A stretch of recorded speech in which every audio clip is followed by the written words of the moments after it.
நோவாவின் பேழையை நீங்கள் பார்க்க வேண்டுமா?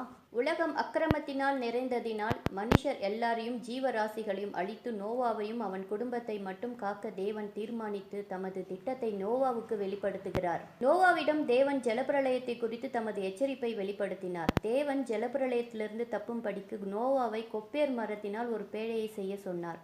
அது 300 முழ நீளமும் 50 முழ அகலமும் 300 முழ உயரமும் உள்ளதாக செய்து உள்ளும் புறமும் அதற்கு கீழ் பூச சொல்லுகிறார். பேழைக்கு ஒரு ஜன்னலையும் உண்டு பண்ணி மேல்தட்டுக்கு ஒரு முழ தாழ்த்தியிலே அதை செய்து முடித்து பேழையின் கதவை அதன் பக்கத்தில் வைத்து பேழையை 3 தட்டுகளாக பிரித்து ஒவ்வொரு தட்டிலும் அறைகளை செய்ய வேண்டும் என்றார். நோவா தேவன் தனக்கு கட்டளையிட்டபடியெல்லாம் செய்து முடித்தார் என்று வேதம் கூறுகிறது. தேவன் நோவாவிற்கு கட்டளையிட்டபடியெல்லாம் செய்த பேழையை நீங்கள் பார்க்க வேண்டுமா? அமெரிக்கா தேசத்தில் வில்லியம் டவுன், கென்டக்கி என்ற இடத்தில் இந்த நோவாவின் பேழையை அச்சு அசல் செய்து ஒரு மாதிரியை வைத்துள்ளனர். இது ஒரு சுற்றுலா தலமாக இயங்கி வருகிறது.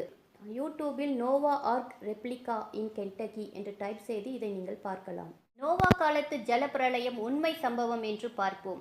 1955ஆம் ஆண்டு பிரான் நவரா என்ற பிரெஞ்சு நாட்டு ஆராய்ச்சியாளர் நோவாவின் பேழையை தேடி சென்றபோது அரராத் மலையிலிருந்து பேழையின் ஒரு மரத்துண்டை கொண்டு வந்தார். அரராத் மலை பனியால் மூடப்பட்டு இருக்கும். மரங்களே அங்கு வளர்வது இல்லை.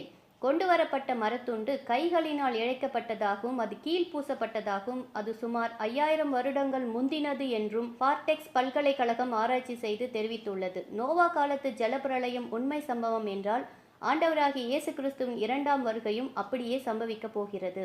லூக்கா 17, 26, 27, 30 நோவாவின் நாட்களில் நடந்தது போல மனுஷகுமாரனுடைய நாட்களிலும் நடக்கும். நோவா பேழைக்குள் பிரவேசித்த நாள் வரைக்கும் ஜனங்கள் புசித்து குடித்தார்கள், பெண் கொண்டு கொடுத்தார்கள். ஜலப்பிரளயம் வந்து எல்லாரையும் அழித்து போட்டது. மனுஷகுமாரன் வெளிப்படும் நாளிலும் அப்படியே நடக்கும் என்று லூக்கா 17 சொல்லப்பட்டிருக்கிறது. 2 பேதுரு 3ஆம் அதிகாரத்தில் இப்பொழுது இருக்கிற வானமும் பூமியும் அக்கினிக்கு இரையாக வைக்கப்பட்டிருக்கிறது என்று எழுதப்பட்டிருக்கிறது.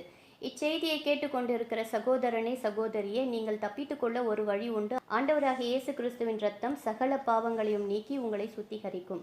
ஆண்டவராகிய இயேசு கிறிஸ்துவின் இரத்தம் உங்கள் குற்றங்களுக்காக சிந்தப்பட்ட இரத்தம். அந்த விலையேற பெற்ற இரத்தத்தினால் உங்கள் பாவங்கள் கழுவப்பட ஒப்புக்கொடுங்கள். குர்ஆன் புஸ்தகத்தில் நோவாவை பற்றி என்ன சொல்லப்பட்டிருக்கிறது என்று பார்ப்போம். அல் குர்ஆன் 11, 25 முதல் 50 வரை. நூஹ் அல்லாவின் எச்சரிப்பின் வார்த்தைகளை அநியாயக்கார கூட்டத்திற்கு பிரசங்கம் பண்ணினார் என்று சொல்லப்பட்டிருக்கிறது. நூஹ் கப்பலை கட்டி கொண்டிருந்தார்.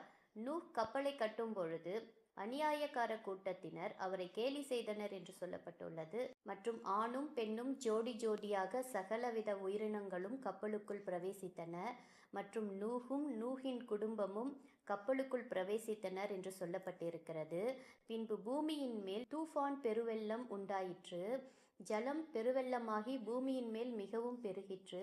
பூமியில் அநியாயக்கார கூட்டம் அழிந்தது. மற்றும் கப்பல் ஜூதி மலையின் மேல் தங்கிற்று. பின்பு பூமியின் மேல் இருந்த ஜலம் வற்றி போயிற்று என்ற குறிப்பு உள்ளது. என் அன்பு தேவனுடைய பிள்ளைகளே, குர்ஆனில் நூஹ் என்பவரை பற்றி சொல்லப்பட்டுள்ள அனைத்தும் பரிசுத்த வேதாகமத்தில் ஆதியாகமம் 6 முதல் 8 வரை உள்ள அதிகாரத்தில் நீங்கள் பார்க்க முடியும். இந்த நூஹ் என்பவர் நோவாவை குறிக்கிறது.